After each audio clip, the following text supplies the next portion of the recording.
आप देख रहे हैं पब्लिक लाइफ। मैं हूं दिव्यानंद नरगल। जैसे कि आपको पता है कि मध्य प्रदेश 2023 विधानसभा चुनाव का आगाज हो गया है।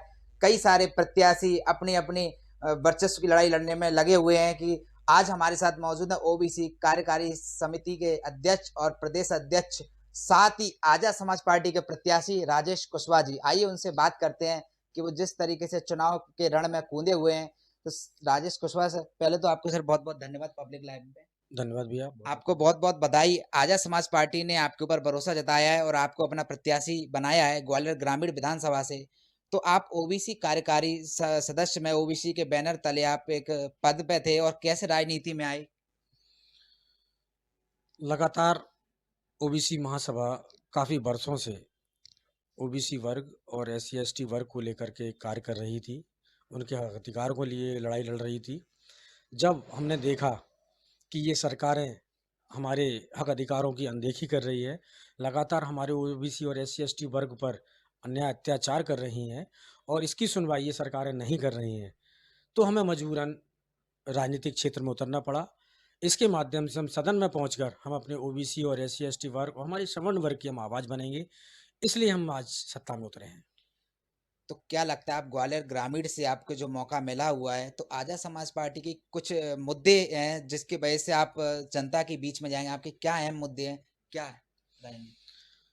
सबसे पहला मुद्दा कि संख्या के अनुपात में हिस्सेदारी इस मध्य प्रदेश के अंदर हमारे सभी वर्ग को मिले, चाहे वो सवर्ण वर्ग हो, ओबीसी, एससी/एसटी वर्ग हो, सभी को उनकी संख्या के अनुपात में हिस्सेदारी दी जाए।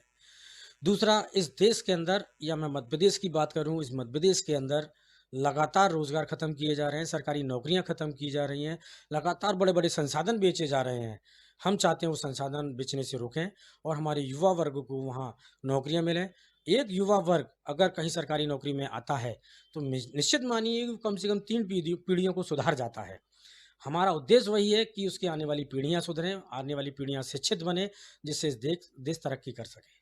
मैंने देखा है कि जब कोई राजनीति में आता है, काफ़ी बड़े-बड़े वादे जनता के बीच करते हैं। जनता एक बार भरोसा भी उनको दे के, दिला के, और उनको भोपाल पहुँचा देती है। उसके बाद वो भूल जाते हैं विधानसभा में कि हमारी विधानसभा कौन-सी है। क्या कहेंगे इस पे?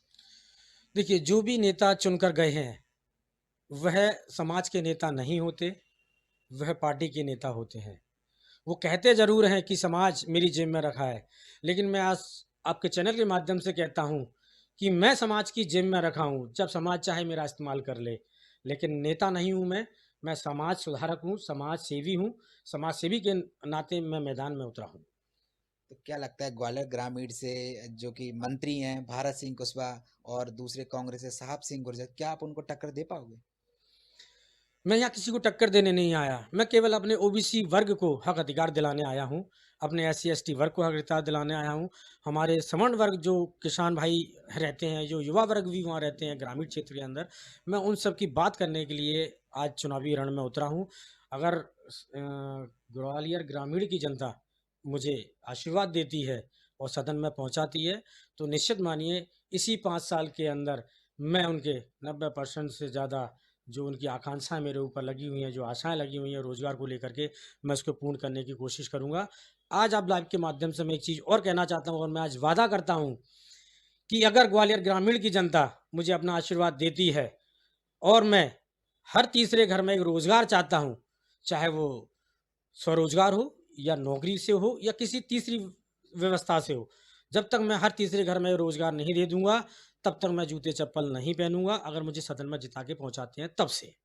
जिस तरीके से अभी कुछ टाइम पहले जो गुर्जर की महापंचायत हुई थी फूलबाग के अंदर, तो वहाँ कहीं न कहीं चंद्रशेखर आज़ाद जी का भी समर्थन उसमें मिला था, और गुर्जर समाज का आक्रोश था कि उनकी कुछ माँगें थी उनको पूरा करने के लिए। तो क्या लगता है, समर्थन आपको मिला? और गुर्जर समाज का आक्रोश था कि उनकी कुछ माँगें थी उनको पूरा करने के लिए, तो क्या लगता है, समर्थन आपको मिलेगा? बिल्कुल, जिस तरह से आप बड़े भाई चंद्रशेखर आज़ाद जी को देखते हैं, वो केवल मध्य प्रदेश ही नहीं, पूरे संपूर्ण देश को लेकर के, संपूर्ण ओबीसी वर्ग, एससी/एसटी वर्ग पर होने वाले अत्याचारों को लेकर के वो हमेशा खड़े रहते हैं। मैं यहाँ भी देख रहा हूँ कि जिस तरह गुर्जर आंदोलन हुआ, आप एक समय देखें कि लगातार काफ़ी लोगों पर एनएसए भी लगाया गया, काफ़ी लोगों पर फर्जी एफआईआर भी की गई। हमने उसको लेकर के अपनी बात रखी, हमारे आदरणीय चंद्रशेखर आज़ाद भाई भी ग्वालियर आए थे, उन्होंने अपनी बात यहाँ के पुलिस प्रशासन के माध्यम से रखी।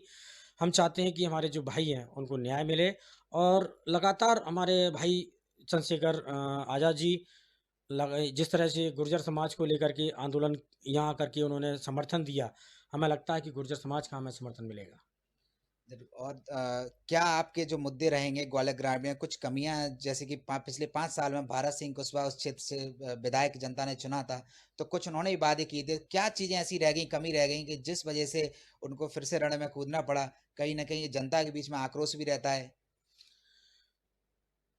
मैं अगर पिछले 20 साल का गणित ग्वालियर ग्रामीण का देखता हूँ, जहाँ रामवरण सिंह गुर्जर जी रहे, उसके बाद आदरणीय मदन कुशवाहा जी रहे, उसके बाद 2 बार लगातार भारत सिंह कुशवाहा जी ग्वालियर ग्रामीण से जीते हैं। किसी भी विधायक और विधायक के बाद मंत्री पद तक पहुँचने के बाद भी अगर आप अपनी जनता की, अपनी विधानसभा की जो आम जनता है, उसके वादे पूरे नहीं कर पाते हैं, तो जनता में आक्रोश होता है और इस बार उनके खिलाफ आक्रोश हमें दिख रहा है। दूसरी बात अगर मैं कहूँ कि जिस तरह से भारत सिंह कुशवाहा जी ने पिछली विधानसभा में जब चुनाव जीत करके आए थे, पिछली पहली बार में, तब उन्होंने ग्वालियर के जो 7 कैंटोनमेंट वार्ड हैं, उसके लिए उन्होंने वादा किया था कि मैं इनको सिविल घोषित करूँगा। वो 5 साल निकल गए, उसके बाद दोबारा वो चुने गए, फिर भी उन्होंने वादा किया मैं इस साल में ये पूरे करूँगा, लेकिन वो आज तक कैंटोनमेंट एरिया जो हैं, वो सिविल घोषित नहीं किए। मैं उन सभी सातों वार्डों के कैंटोनमेंट जो मेरे आम निवासी वहाँ रहते हैं, मैं उनसे वादा करता हूँ कि अगर आप मुझे अपना मत पत्र दे करके सदन में पहुँचाते हैं, तो आपकी लड़ाई मैं सदन में नहीं, केंद्र तक ले जाने का काम करूँगा और इन सभी 7 कैंटोनमेंट वार्ड्स को मैं सिविल घोषित कराने के लिए पूरे तन, मन, धन से लड़ूँगा। आपके आखिरी मैसेज क्या रहेगा ग्वालियर ग्रामीण की जनता के लिए? ग्वालियर ग्रामीण की जनता से मेरा हाथ जोड़कर निवेदन है कि इस बार कांग्रेस बीजेपी को सपोर्ट ना करते हुए आप तीसरा फ्रंट को आप सपोर्ट कीजिए, आज़ाद समाज पार्टी को आप सपोर्ट कीजिए, जिसका चुनाव चिन्ह केतली है। निश्चित मानिए हम लगातार पिछले कई वर्षों से आपके हक अधिकार की लड़ाई लड़ते आ रहे हैं और लगातार हम लड़ते रहेंगे। आप विचारधारा के लोगों को आप सदन में पहुंचाइए। जो आप विचारधारा के लोग सदन में पहुंचेंगे, तो निश्चित मानिए सदन में आपकी बात भी रखी जाएगी और आपकी आवाज़ भी सुनी जाएगी।